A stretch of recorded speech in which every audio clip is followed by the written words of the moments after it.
It is a landmark year. June 6th marks the 80th anniversary of one of the most significant events in world history, the turning point in World War II.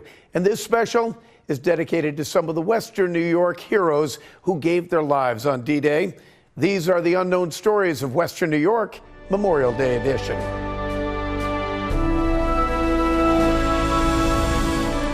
In 2015, I had the honor of traveling to Normandy, France to see the memorials, speak with the people, and hear the stories of service and sacrifice.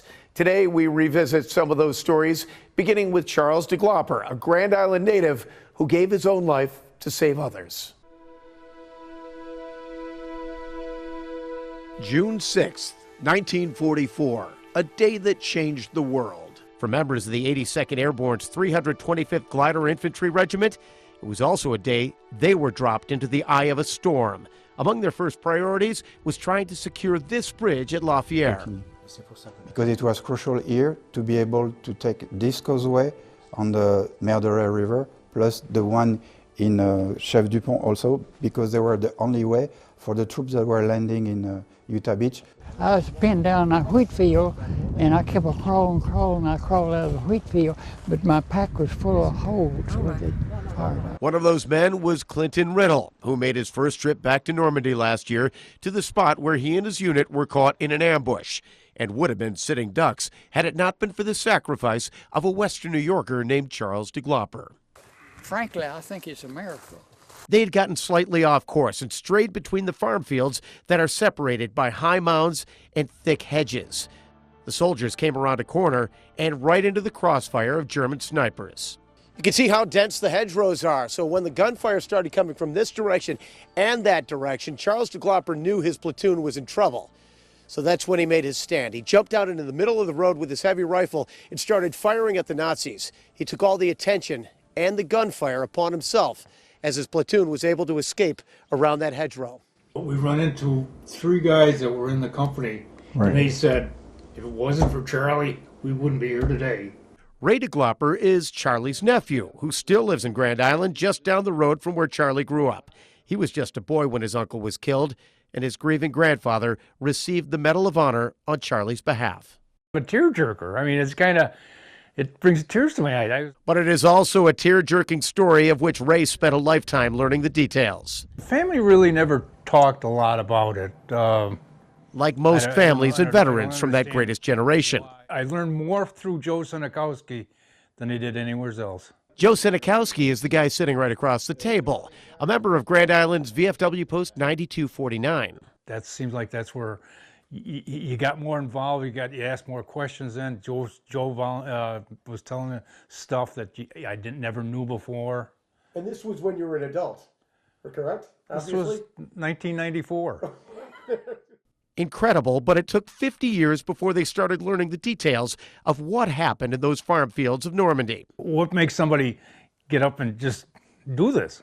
I mean, the adrenaline's got to be really flowing. Charlie's a hero to the 82nd. And that's why Joe Senikowski wanted to make sure his heroics were known at home as well.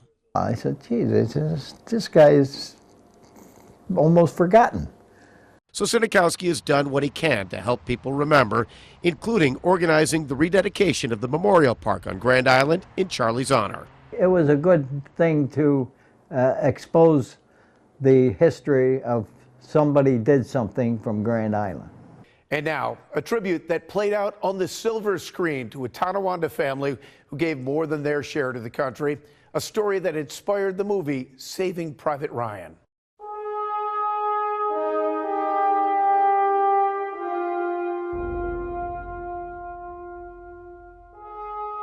The American Cemetery at Normandy, the final resting place for 9,387 men who traveled across an ocean to beat back the Germans, liberate the French, and sacrifice themselves for the good of the free world.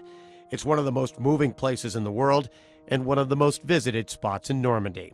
So he went back to America from his rest and recuperation. Right. On this day, several tour guides compared notes on one of the most visited grave sites, that of Robert and Preston Nyland of Tonawanda. It was the Nyland story that inspired the Steven Spielberg film Saving Private Ryan, a film that in turn inspired a lot of talk between generations. The film Saving Private Ryan, when it came out, definitely excited a greater interest and understanding. We had 4 members of our family actually involved in the Normandy invasion. St. Marion Glace is where Bobby landed. Pete Nyland's uncles were the ones portrayed in the 1998 film, with his uncle Fritz, Sergeant Frederick Nyland, the model for Private Ryan. He remembers visiting the graves as a young man decades before the movie. My dad had asked us to stop there and put flowers on his brother's graves, and I said, sure. At the time, it was just another stop on his trip to Europe. He hadn't yet developed an appreciation of the magnitude of their sacrifice. It was the movie being made that pushed him and his wife Jan on a path of discovery into their own family history, beginning with a trunk that had been passed down from his aunts. But it was in our basement, and we had never even opened it. Right.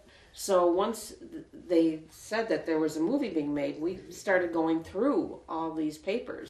That trunk was filled with newspaper clippings, headlines of heartbreak, a collection they shared with Spielberg on a visit to Hollywood. He was looking at the scrapbook, and he said at the end of it, he said, and by the way, show him my private office and fly them all back for the premiere.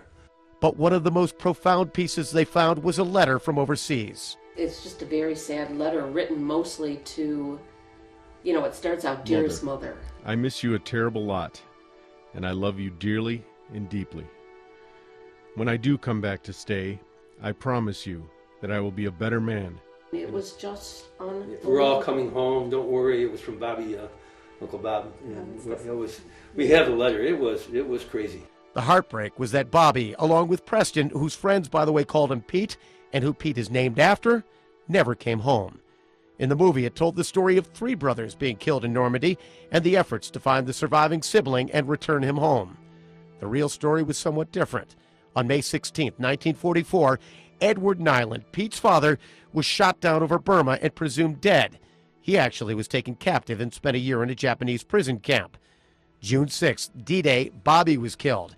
The following day, Preston died. And back home in Tonawanda, the news did not come all at once.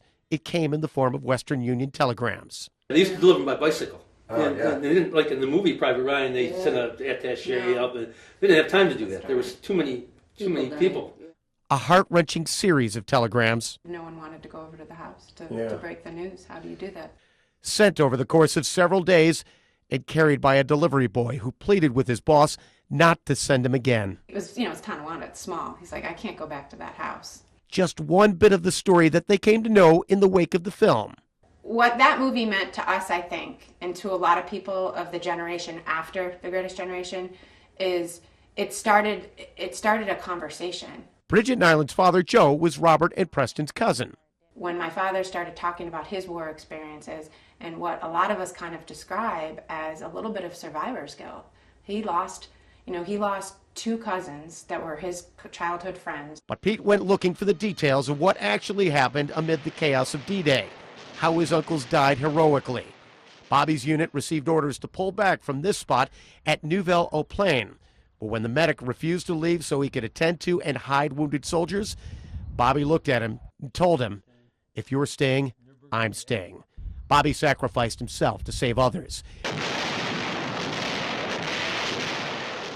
Preston was killed by a sniper near the Crisbeck Battery, which is close to Utah Beach. As the family story goes, he was shot going after a wounded soldier. One particularly emotional detail Pete learned was how his Uncle Fritz actually found out his brothers died, with the help of his company's chaplain, Father Francis Sampson, who took him to a temporary cemetery in this field in Blossville.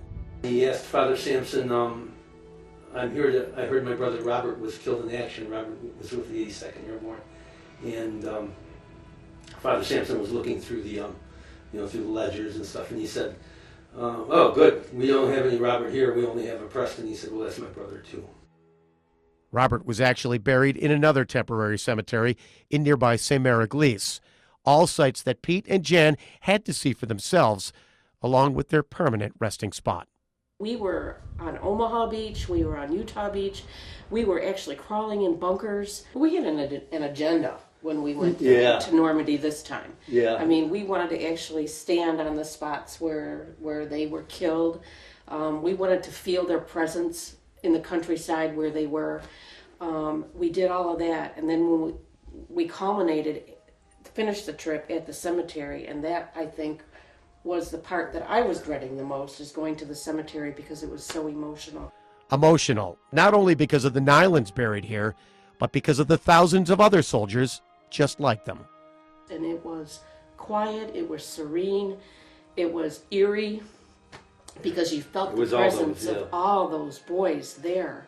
When you see a guy like Pete Nyland come through, and he's just in the last 10 years learned about everything in his family, what impact does that have on you personally? That's profound, in fact. Every time that you deal with someone out here that can recall memories of their families and everything else, that bonding that they come back here to, it's absolutely, you can't be human and not realize what happened here. These people gave up everything. They gave up their families, everything. You know? A grand gesture that 70 years later still evokes gratitude, pride, and tears. Up next on The Unknown Stories, a man of the cloth jumps into action.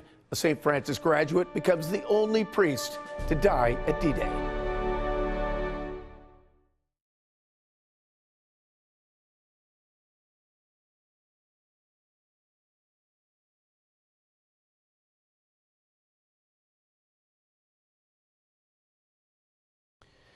Welcome back to this special edition of The Unknown Stories of Western New York. As we mark the 80th anniversary of D-Day, we're also remembering the tremendous heroism and sacrifices of Western New Yorkers, one of which was a member of the first graduating class of St. Francis High School. In the spring of 1944, Monsieur Louis Marion was 17 years old. And he still remembers playing practical jokes on the Germans who had occupied his small hamlet of Gatteville for the better part of his youth. Since this guy, he was putting lines where he could dry his socks, so he stole the socks and he stored them in these big nettle patches, so the guy, he would have to get very itchy to pick it back. It's like poison ivy a little bit. But he also remembers vividly the early morning hours of June 6th. There were waves of C-47 that were passing on. He was lying in his bed in this farmhouse and heard something hit the roof. He touched the roof and then he landed in the garden on the side. At daybreak, he realized it was U.S. paratroopers, the first indication to him and others in this rural region of Normandy that the Americans were part of the invasion force. They were kind of afraid of it because they knew that now they have this German in the back, in the lower part of the hamlet, and them at the higher part, they would be having the American that would be at the junction. And one of those paratroopers was a man of God, Captain and Father Ignatius Maternowski. He was probably the only chaplain at that time who was a paratrooper because he wanted to be with his men. Father Maternowski was a member of the first graduating class here at St. Francis High School in Hamburg. So from the moment he touched soil in Normandy, his Franciscan theology kicked in, concentrating on helping people more than fighting people. It became clear what he had to do when a glider full of U.S. soldiers crash-landed in this field, leaving most of them injured. The medics, they all take them and they put them and took refuge in the little country shop that was at this place in the Gutteville hamlet. A country shop about the size of the house that stands there today. A shop that was being used as a hospital for not only soldiers, but also villagers caught in the crossfire.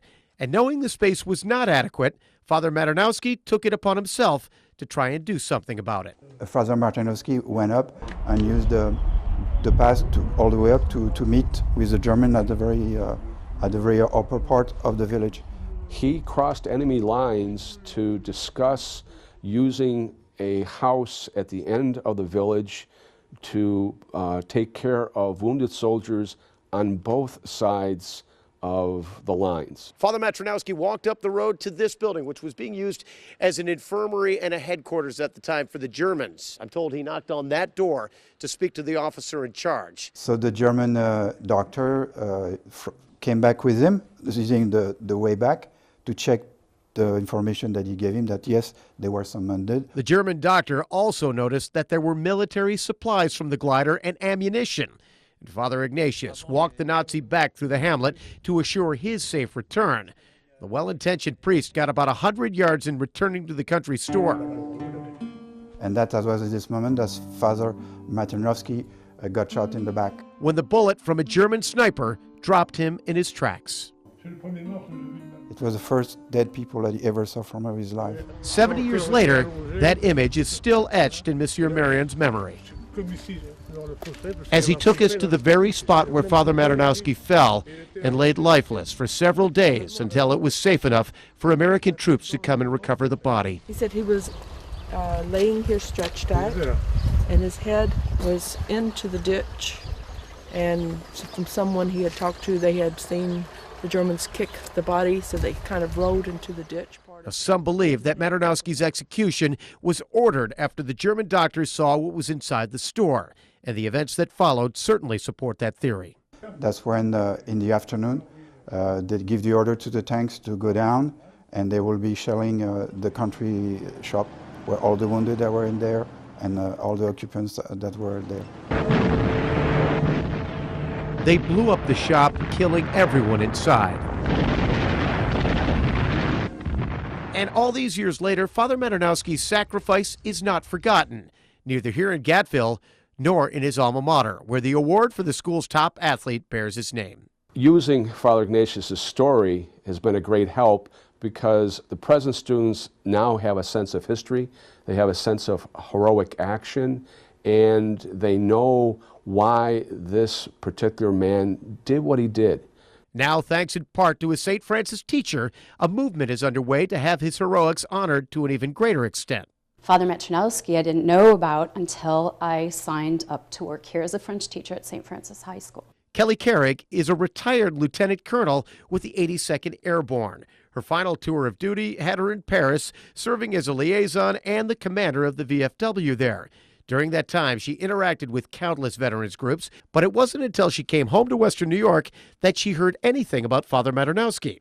I literally signed my contract in June of 2010, and I was taking veterans over to Normandy for commemorations for D-Day a week later, and I saw the plaque to Father Maternowski, and within minutes I was calling my friends in Normandy and said, "You're not going to believe this. There's another connection from Buffalo back to Normandy." Carrig is now working with Father James McCurry, who heads up the Franciscans' Our Lady of Angels province, which covers a large area stretching from England and Ireland all the way to the U.S. and south to Brazil. And they hope to convince leaders in Washington that Father Maternowski's actions and sacrifice are worthy of the Medal of Honor. So once we got the testimony from Normandy and the survivors in recent years that the date was actually D-Day, June 6th, that he died, the only U.S. military chaplain killed on D-Day itself. Father McCurry says that stories like that of Monsieur Marion help in their efforts to piece the story together and to bring it to life. That gives him a singularity that other casualties on that day, D-Day, don't have, and it's on the basis of that unique status as the only chaplain and on the basis of the testimonies from the surviving villagers that we would petition the military to consider giving him a higher honor. It's so overdue, and his story is about peace. You know, a chaplain doesn't carry a weapon. He was trying to take care of wounded soldiers, not just Americans, but Germans. How do you put that into words? Whether or not a Medal of Honor is in store, this is a story of faith above all, as Father Ignatius Maternowski was able to keep his sights set on his ministry of service to others, even while being dropped into the hell of war. Still to come, the appreciation still felt in the small towns of Normandy 8 decades later.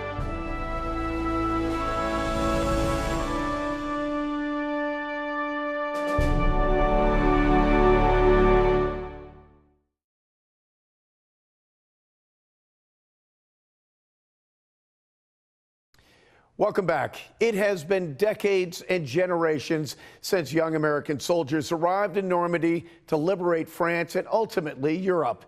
And across this region, from the villages to the farm fields, the appreciation of those sacrifices is still very evident. From the tranquil beaches to the pastoral fields and quaint villages, Normandy is every bit what you'd expect of the French countryside. But within this peaceful beauty are the echoes of the past, and a lasting appreciation of the men who sacrificed so much to liberate the people here from Nazi occupation. The people here remember the stories, they remember the heroics, and they remember the men.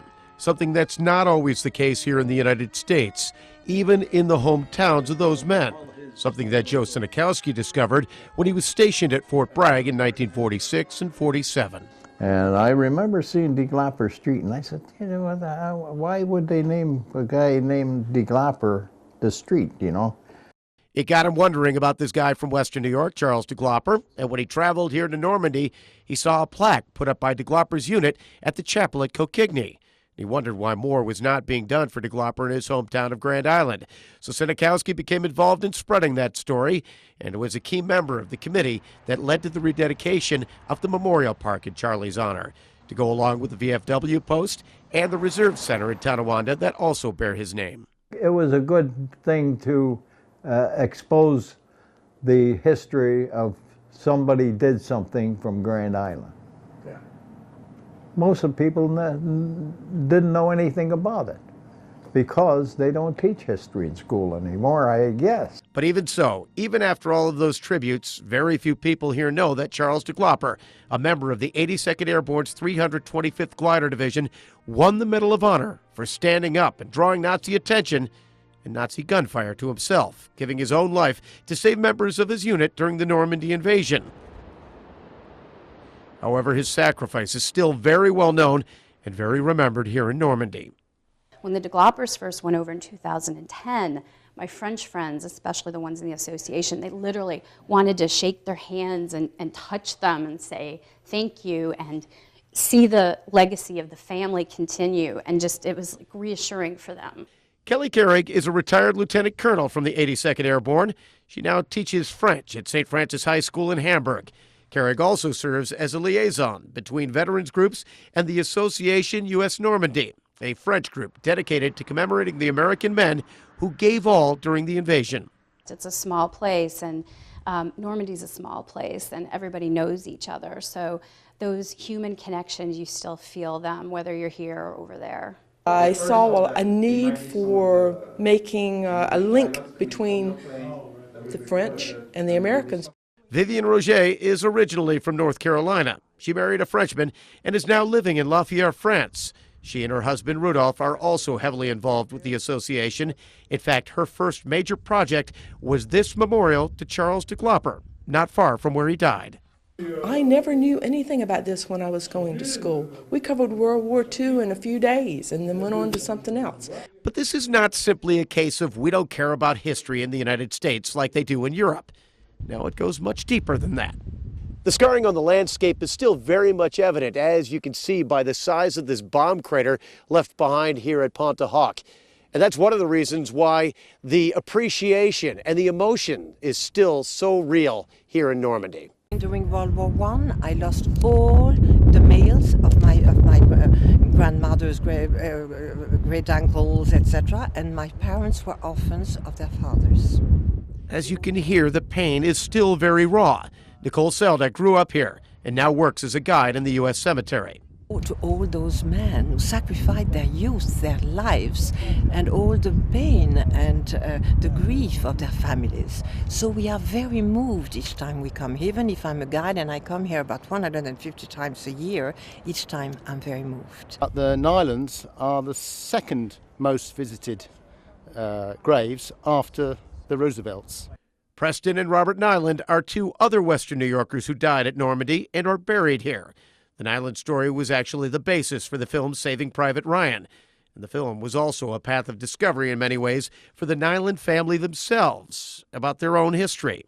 You know, I know that my father dealt with a lot of different things that we never knew about because of his experiences. Because he went on to be in the 42nd Armored Division and was a tank driver and went and liberated Dachau and all the German countryside and the Polish countryside that was, and that created a very different war experience, but a same harrowing type of experience for him that they just didn't talk about. And that's why many of the individual stories are not remembered on this side of the ocean with the same level of reverence and gratitude as they are in this small part of France. Our soldiers came home, in some cases threw away their uniforms, went to work, never looked back, and certainly never talked about it, until now. I mean, where's the sense of risking the lives of the 8 of us to save one guy? As things like films and landmark anniversaries have forced the conversations and pushed the stories forward, as the numbers of that greatest generation are dwindling, and now wanting to remember what they did to save the free world on these beaches, in these fields, and through these villages and towns. We have to keep those stories alive for the next generation. I feel that is part of my duty, to pass that knowledge on. Stories that are still every bit a part of everyday life here in Normandy. Ouais, et puis c'est intéressant de découvrir ça. Par exemple, les morts des Américains lorsque les Allemands les fusillaient. Because the people who call it home know that their present was shaped by the events and sacrifices of the past. And we appreciate you for joining us for this very special edition of the Unknown Stories of Western New York. Thanks again. I'm Pete Gallivan.